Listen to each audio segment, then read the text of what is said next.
स्वागत है आप सभी का। आप देख रहे हैं सी न्यूज भारत में गौरी वर्मा। वक्त हो गया है न्यूज बुलेटिन का।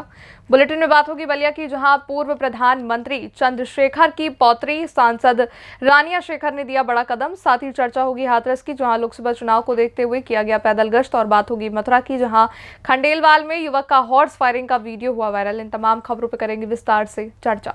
खबर बलिया से है, जहां राज्यसभा सांसद की पुत्री नीरज शेखर की पुत्री रानिया शेखर ने अपने माता पिता और दादा पूर्व प्रधानमंत्री चंद्रशेखर की यश और कीर्ति और क्षितिज पर ले जाने की दिशा में एक मजबूत कदम नन्ही उम्र में ही रखा है। रानिया कक्षा 11वीं की छात्रा हैं। उसने विंड मिल डिजाइन कर बनाया और अपने खर्च पर जननायक चंद्रशेखर हॉस्पिटल इब्राहिम पट्टी में स्थापित कर अस्पताल को सौर ऊर्जा की सुविधा प्रदान की है। मंगलवार को रानिया अपनी मां डॉक्टर सुषमा शेखर के साथ जननायक चंद्रशेखर अस्पताल पहुंची और विंड मिल स्थापित करवाया। सूर्य से ऊर्जा प्राप्त करने के लिए सोलर पैनल और हवा से बिजली प्राप्त करने के लिए एक विशेष विंड मिल को अस्पताल में लगाया गया। रानिया शेखर का इस बाबत कहना था कि बिजली की समस्या से निजात दिलाने की दिशा में सभी कार्य कर रहे हैं। यही सोच विंड मिल की डिजाइन बनाकर उसे तैयार किया गया है। कहा, आज इसे स्थापित कर काफी तसल्ली है कि स्थापित हुआ। इब्राहिम पट्टी में स्थापित करने के सवाल पर कहा कि ये दादाजी पिताजी की धरती है। हॉस्पिटल दादाजी का सपना था और अब बेहतर संचालित हो रहा है। दूरस्थ ग्रामीण इलाके में है, इसलिए इस अस्पताल और स्थान को चयनित किया है। कहा, सोलर पैनल और विंड मिल से स्थापना खर्च का इंतजाम भी स्वयं किया है। परिचय दीजिए। मेरा नाम रानिया शेखर है और मैं संस्कृति स्कूल दिल्ली में पढ़ती हूँ और मैं अभी 11वीं कक्षा में हूँ।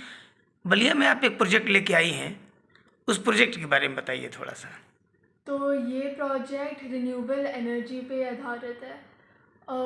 तो इस प्रोजेक्ट के ज़रिए हम एनर्जी का वेस्टेज कम करना चाहते हैं और रिन्यूएबल एनर्जी का उपयोग बढ़ाना चाहते हैं।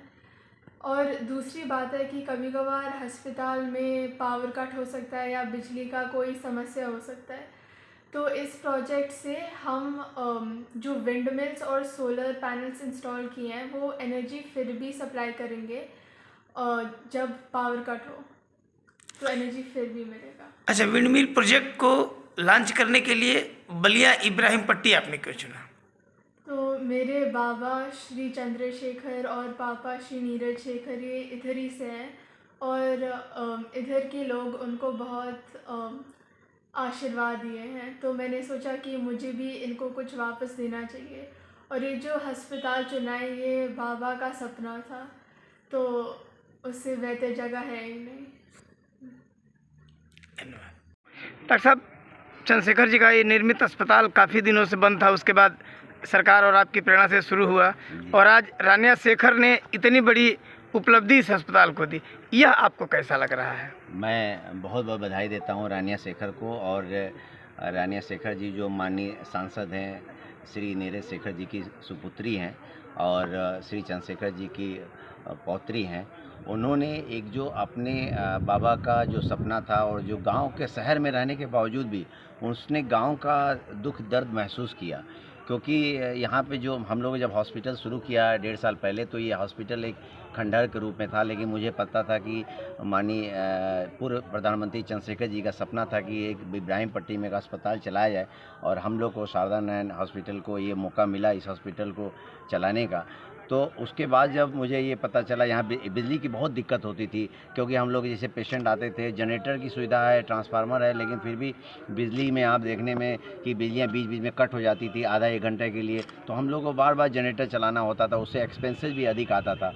तो जब ये पता चला कि एक बिटिया ने, रानिया शेखर ने ये प्रोजेक्ट लिया है, तो हम लोग को बहुत खुशी हुई। और मैं पूरे इस क्षेत्र के वासियों की ओर से और पूरे परिवार से रानिया शेखर को बहुत बहुत बधाई देता हूं और बहुत बहुत इसको आशीर्वाद देता हूं कि इसने एक ऐसा सोच पैदा किया कि यहाँ के लोगों के लिए जो सोचा, और इस यहाँ के लोगों के लिए जो 15 kV का ये सोलर प्लांट और विंड मिल ये लगी, इससे बहुत फ़ायदा हो रहा है।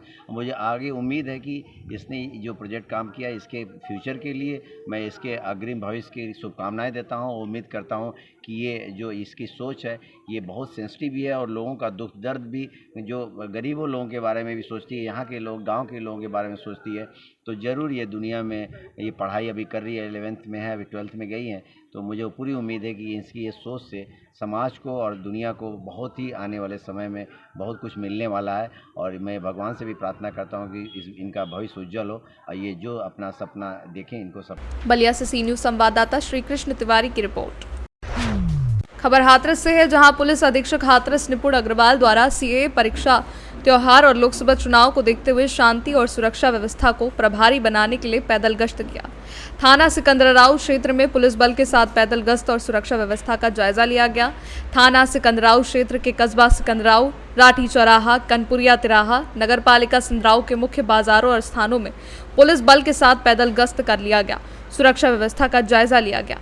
गश्त के दौरान अपर पुलिस अधीक्षक अशोक कुमार, क्षेत्राधिकारी सिकंदराव, आनंद कुमार, प्रभारी निरीक्षक सिकंदराव, आशीष कुमार, प्रभारी निरीक्षक हाथरस जंक्शन विजय कुमार, थाना अध्यक्ष धीरज गौतम आदि अधिकारी मौजूद रहे। वहीं पुलिस अधीक्षक हाथरस निपुण अग्रवाल द्वारा आमजन लोगों से बात कर उनकी सुरक्षा का भरोसा दिया गया। हाथरस से सी न्यूज संवाददाता आनंद सिसोदिया की रिपोर्ट।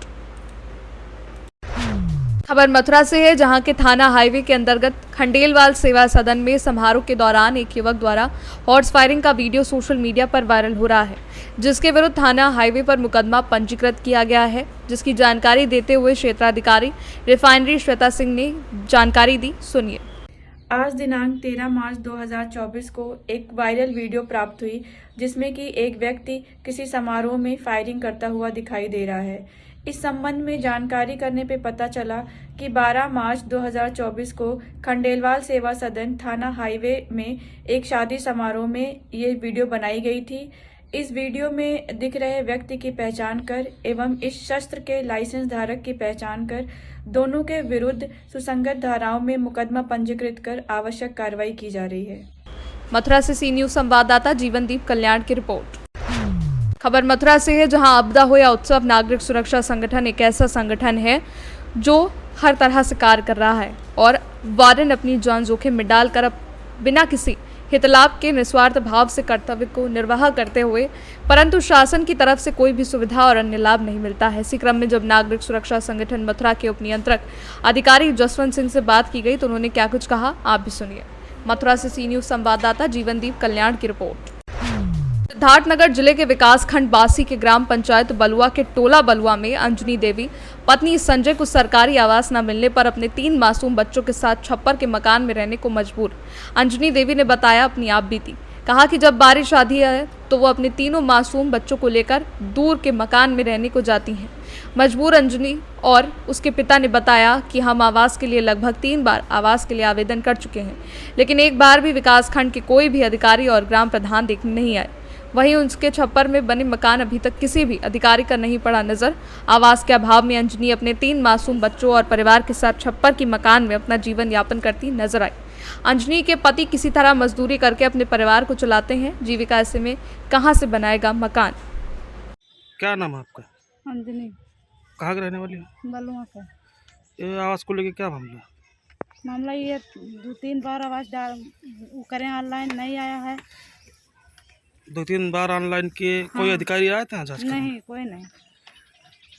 तो आपके पास 3 जो छोटे छोटे बच्चे हैं, हाँ, तो 3 बारिश वारिश होता है तो मतलब दिक्कत होती है। दिक्कत होती है। हाँ, बारिश आता है तो हम लोग को दिक्कत होती है, तो हम लोग भाग जाते हैं दूसरे के घर। दूसरे की बारिश में दूसरे के घर है? हाँ, दूसरे घरे जाते हैं। ऑनलाइन कितनी बार किए हैं? 3 बार। 3 बार। अभी तक कोई भी अधिकारी मतलब नहीं? कोई नहीं। जी, क्या नाम है आपका? संजय। कहाँ के रहने वाले हैं? बलुआ का। कौन सा ग्राम पंचायत है ये? ये ग्राम पंचायत है बलुआ, पकड़ी है। ब्लॉक का कौन है? ब्लॉक वासी है। आवास को लेके क्या मामला? आवास हम 2-3 बार ऑनलाइन किए, आवास हमको मिल नहीं रहा है। इसके हम शिकायत भी दर्ज किए 2 बार। यहाँ कोई अधिकारी नहीं आता था? आज तक कोई अधिकारी आए ही नहीं चेक करने। आज तक कोई अधिकारी नहीं है। कितने बार ऑनलाइन किए हैं? 2-3 बार कर चुका हूँ, कुछ नहीं तो 15-20 साल से हम यहाँ पे रह रहे हैं। 15-20 साल से आ रहे हैं। बच्चे कितने हैं आपके? बच्चे हमारे पास 3 हैं। तो यहाँ ये सब मतलब झोपड़ी में कैसे आप? अब बारिश में सोता है सर, तो सोने के लिए दिक्कत रहता है बहुत। उतना कमाई भी नहीं, 200-300 कमाता हूँ। उसमें अपना घर का खर्चा चलाता हूँ, यही सब है दिक्कत। तो क्या ब्लॉक के किसी अधिकारी से आप मिले? मिले लेखपाल के पास भी आया था, गया था वहाँ भी, वहाँ से भी कुछ हो नहीं रहा, कोई चेक करने नहीं आ रही, यही दिक्कत। तो क्या उन्होंने कुछ कहा? कुछ नहीं, आई नहीं है कोई, तो बोलेंगे क्या। तो आप क्या चाहते हैं? हम यही चाहते हैं सर, कैसा भी करके हमको आवाज़ मिल जाना चाहिए। सिद्धार्थनगर से सी न्यूज़ संवाददाता धर्मेंद्र कुमार की रिपोर्ट। फिलहाल के लिए बुलेटिन में बस इतना ही। देश और दुनिया की बड़ी खबरों के लिए आप देखते रहिए सी न्यूज़ भारत।